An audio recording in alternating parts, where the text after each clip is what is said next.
Welcome. Today we will talk about anatomy, in particular about the skull anatomy. That's because the difference between an amateur quality portrait and a professional quality portrait is not so much about the features, eyes, nose and mouth. It's not about rendering correctly the specific feature of the person you portray, but it's about rendering the subtle tone change, subtle plane changes of the head. You're not drawing a face, you're drawing a head. This is the structure we're studying. Let's draw a skull. Let's draw in it in order to understand how it is really made. So we have 1, 2, 3, it's good. Okay. Just the general shape. Then we start from the orbital cavities. They are the actual cavities in which the eyes are inserted. Okay, they have a kind of irregular, skewed form that is like this. I used to say they are like the glasses of the ski athletes, or the athletes that do sport skiing. They can have many forms. They have many variations, but I've seen that the most consistent form is this one. Yeah, let's make them symmetrical. Then we have the nose, the bones of the nose. That goes here and here. We just outline the bony part, the bones. Then in this part we have the cartilage that for this moment we will leave it alone. Here we go. We have these bones. There are two, and obviously they protrude from the structure. Here we have, I think, the most important bone to determine the form of a human face. It is the zygomatic bone. It starts here, goes like this, and then here. Then it goes down. And here, seen from a front view, we have a little bump. We'll see later what is this bump. And then we go down and inside. Maybe a little less here. I went too far here and here. On the other side. Remember, these forms are really important. It goes down,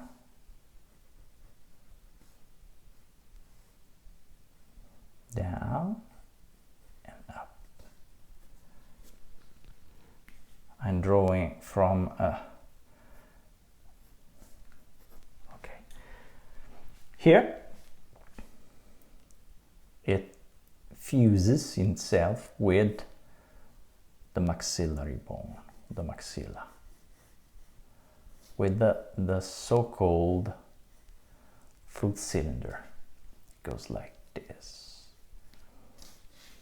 Then we have the feet. Going down, we have the other most important, in my point of view, muscle, sorry, most important bone to determine the shape of the head. That is the mandibula. He has two vertical branches that goes down, they go down.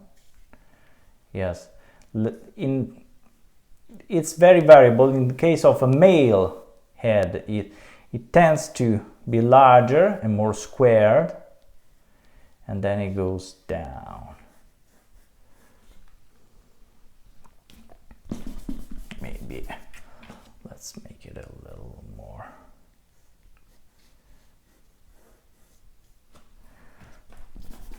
This is a little too much. Then the face are here, here. It goes down, has an angle, down.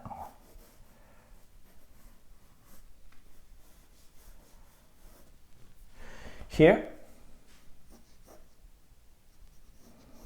we have this line, and then it goes here.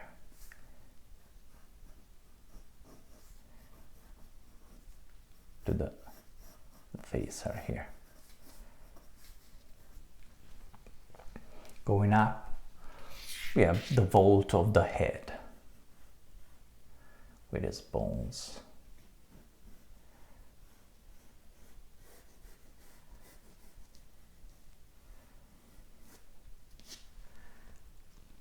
Nice. I want to make a. Let's make a little more.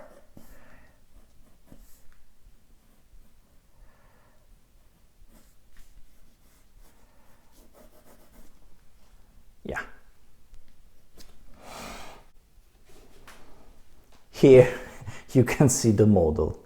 And as you see, there are some lines you see here are the lines in which the different bones fuse together. So we have this line, which is the line between, here we go, the zygomatic bone and the maxilla. Here we have the line, here we go, between the frontal, the maxilla. Here we have another line. These are, in Italian, are called suture. And then behind we have this one, which is where the frontal bone takes contact to these other sets of bone, the parietal, the temporal, but for now it's enough.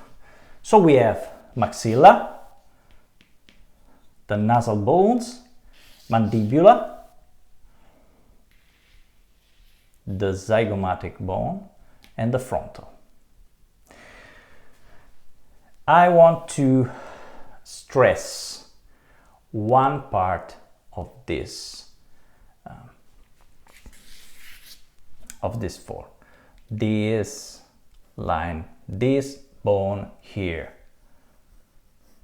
Because this bone is the cheekbone, is the bone that gives the form to the cheek and to the other part.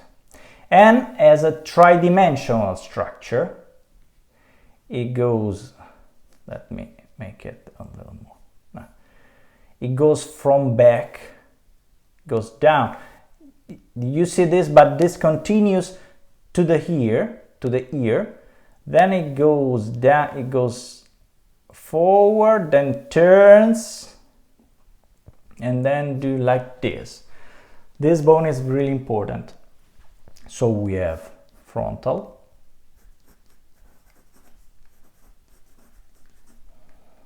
this one, orbit, orbital cavity, zygomatic,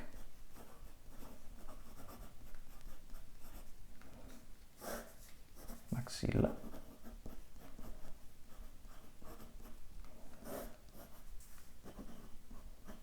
mandibule, mandibola in Italian, this one. What do we, and the nasal bone.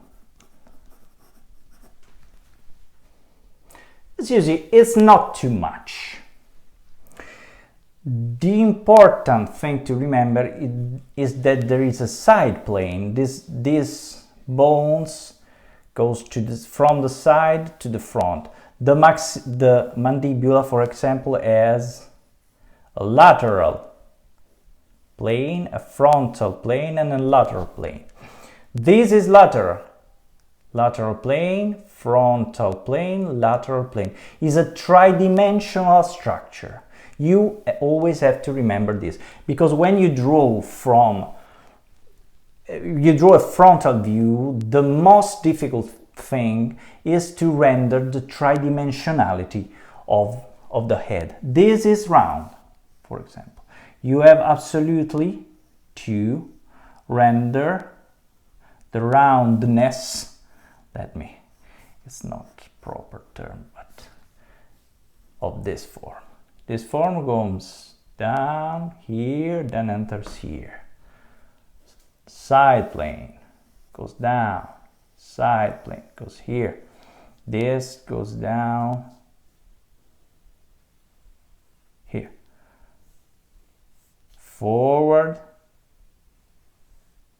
backward. These are all different planes. And this structure is the basis of these different planes. Now I want to show you a little better, from another point of view, this, for me, in my point of view, this very, very, very important and complex bone. And before showing, a little correction, sorry, but I'm Italian. Cavity. Okay, let's stress more the outline of this.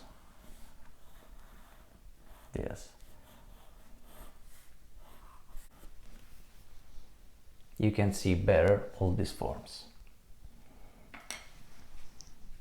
I want to briefly outline a skull seen from a, let's say, a 7-8 view, because I want to show you something.